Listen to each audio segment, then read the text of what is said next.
This is the new Peugeot E208 and it's an electric version of the 208, a car I like very much, so I should like this one a lot as well, but we'll find out in this video.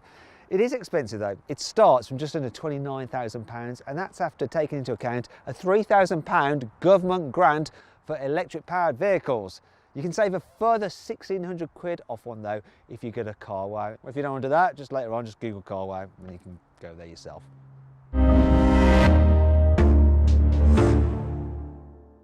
Let's start off by talking about the engine because there isn't one. It's electric, of course, so it does sort of look like it's got an engine with this covering. What's under here? I think that might be the inverter or the control unit for the motor, which is down in there. The batteries underneath the rear seats, and it's a 50 kilowatt hour battery pack, which will give you a range of 217 miles according to Peugeot. Now you can charge it at a normal 3-pin socket like you got in your house. That'll take 22 hours, yeah, quite long. You can charge it at a wall charger at 7.5 kilowatt hours in just 7.5 hours. So overnight, plug it in, be done in the morning. Or if you go to a rapid public charger, if it's a 100 kilowatt hour charger, you can charge it from empty to 80% full in just 30 minutes. Now that's much more like it, isn't it? In terms of the motor itself and its performance, it has 136 horsepower.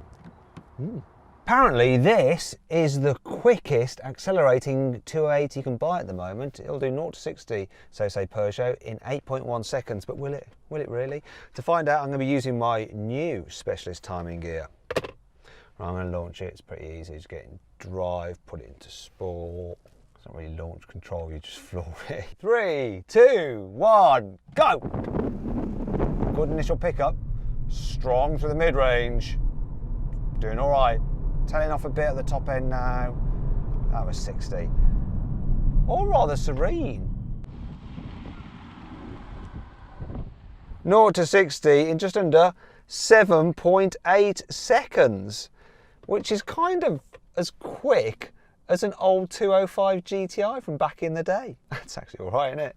Because of the added weight of its batteries, this E208 weighs in at almost 1,500 kilos, so it's 500 kilos heavier than the entry-level petrol 208. As a result, it has been fitted with some beefed up brakes to help it slow down. Just like the normal 208, this electric version is front-wheel drive only. However, because of its extra weight, Peugeot has had to fit it with stiffer suspension so it doesn't lollop about all over the place in the corners. At the back, they fitted it with something called a panhard rod, which interestingly is a French design. And it's a metal bar which joins the body to the rear axle, and it effectively holds the rear axle straight so it doesn't move around from side to side because of the added weight of the car. So what's this little 208 like as a daily driver? Well, in town it's great. The electric motor gives you nippy responsiveness, yay! And with that braking effect as well, you can drive around quite a lot without having to touch the normal brakes. Thing is though, when you touch the normal brakes, they feel a bit squidgy, a bit unusual until you get used to them. This is nice and easy to drive around town. The steering's super light, it's all fine. It's quite a compact car, so it's easy to nip through gaps in traffic. What's not so good though is this huge pillar there. It creates a bit of a blind spot. You sometimes end up looking around it.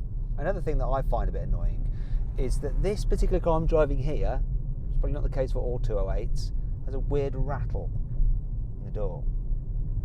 Can you hear that? It's doing my head in. Shut up! No, they didn't fix it. I think it's made it worse actually. Oh well.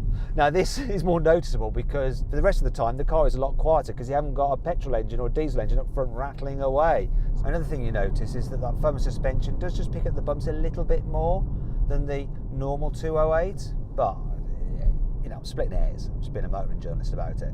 When you want to go a bit faster and go on the motorway, the acceleration's all right. So let's say I'm doing 50 miles an hour now, I'm going to floor it. It's easing up to 70, and there's your 70. That was reasonably quick. Wasn't bad at all, that. Once again, because it's so quiet when you're just driving along because there's no internal combustion engine, you do notice the wind noise a little bit more. Just a little bit. And the tyre noise just a bit. But they're not intrusive, actually. You soon forget they're there. And anyway, most of the time you're just going to have the stereo on, aren't you? And it's all right to do miles in. This thing will do over 200 miles, according to Peugeot, so it should be able to get you up the motorway. Though obviously electric cars are never quite so good on the motorway. They just aren't. You know, when you're traveling at higher speed, they drain their batteries a bit quicker.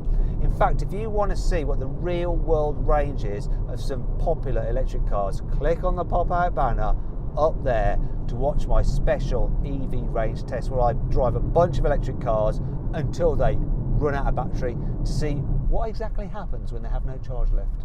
Do they just conk out? Do they just leave you stranded? Watch that video to find out. It's quite interesting.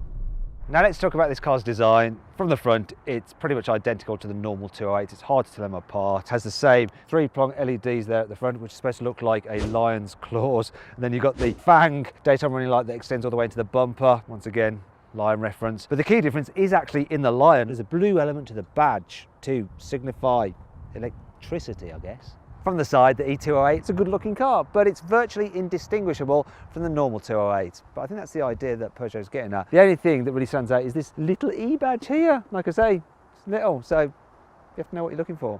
There is one thing though. You see, the E208 has these gloss black wheel arches as standard right across the range. However, you only get them from the mid-level upwards on the petrol and diesel models. As standard, this car has 16-inch wheels, but GT Line and GT models get these fancier 17s. At the back, yet again, great looking. In fact, I love this car from every angle. It's got a sporty roof spoiler. I like the way you've got this big black strip, the way Peugeot's written across the back, the lion claw effect in the tail lamps. E-badge there, reminded that it's the electric version, and obviously there are no tailpipes. It's electric, what are you expecting? In fact, I'd love it if a manufacturer had the nerve to put fake exhaust pipes on an electric car. I bet Audi would do it, wouldn't they? Here on the inside, this E208 is identical to the normal car. Really interesting design to it. Quality materials mostly about the place, but then things are a bit scratchy and cheap in places, and this black piano plastic does scratch quite easily, and I've even just scratched it by rubbing my nail across it. I like these buttons here as well, which control various things like your heater and your hazard lights, and then there's these shortcut buttons for the infotainment system as well. It's all very cleverly thought out actually. Bits of storage here, your cup holders, and a little bit more storage there, decent sized door bins. The classic Peugeot glove box, which is so small you can barely fit the manual in it, as you can see, so you can shut it now. And the funny little steering wheel where you have to peer over to the dials. And this is where you notice one difference with the normal car. So you get some electric specific dials which show the energy flow meter from the batteries into the motor and back again when you're braking and recharging the batteries. So you also get that information up here on the main screen. This is the range topping GT model. So you've got the huge big infotainment screen, which is optional on all other versions, and it has the posher seats with the Alcantara inserts and the bits of snaz high visness on them. But they also add the little blue stitching here, which is obviously yet again a subtle hint to the fact that this car is electric, though if you don't notice it by driving it, that's hardly going to give the game away, is it?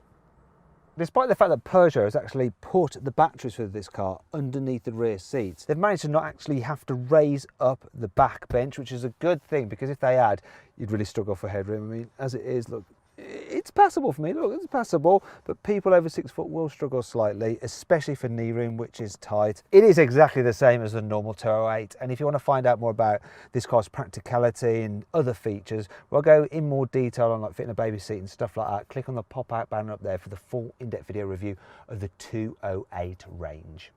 The E208's boot is exactly the same size as the normal 208, so you've got 311 litres, which is a lot more litres than you get with a mini electric, but less than a Tesla Model 3. Now, why did I mention a Tesla Model 3? Well, because everyone loves Teslas. That's the most popular Tesla, and if you'd like to see my review of the car, that Tesla Model 3, click on the pop-out banner up there.